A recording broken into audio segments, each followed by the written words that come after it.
I took one of those quizzes on the internet the other day. What do I look like? It asked me a series of questions, and then based on my answers, well, this is what it said: a clown. Now, I don't really think I look like a clown, but internet quizzes don't lie. What the internet says has to be true, right? Well, the Bible is like a mirror, and it is certainly more accurate and more truthful than the internet. And while the internet is great for silly entertainment, we can certainly trust what the Bible has to say. Ephesians chapter 2, verse 12 is a reminder of what we used to look like. Remember that you were at that time separated from Christ, alienated from the commonwealth of Israel, strangers to the covenants of the promise, having no hope and without God in this world. Paul tells us we were separated from Christ. Before a person comes into a relationship with God through Jesus Christ, that person is separated from Christ, meaning that person has no chance of ever getting to God. A person who is separated from Christ is on their own, drifting aimlessly, wandering with no destination. You may not feel like you're wandering, but apart from Christ, you are.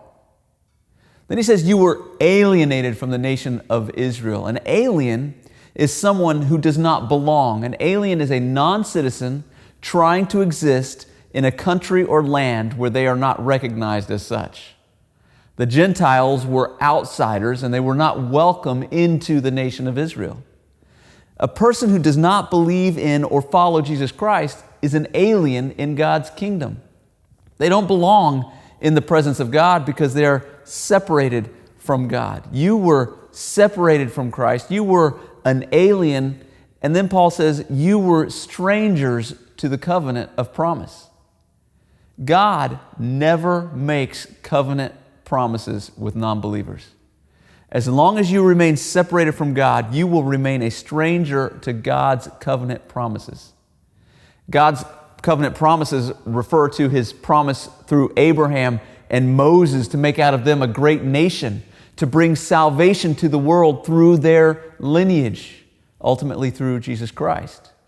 If you're separated from Christ, you're an alien, you're a stranger to God's promise of salvation.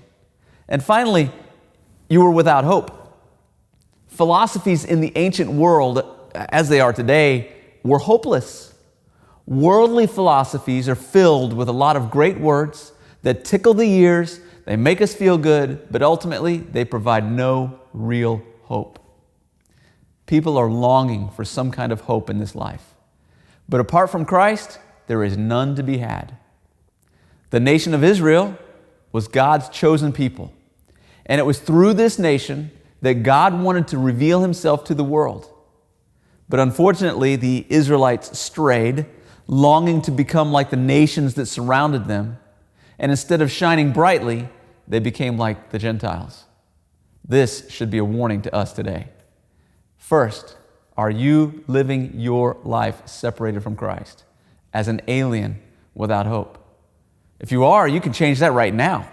Simply ask Jesus to forgive you of your sins and to bring you into an intimate relationship with God, and He will do it. Once you come into a relationship with God through Jesus Christ, you will be able to live in agreement with verse 19. So then, you are no longer strangers and aliens, but you are fellow citizens with the saints and members of God's household.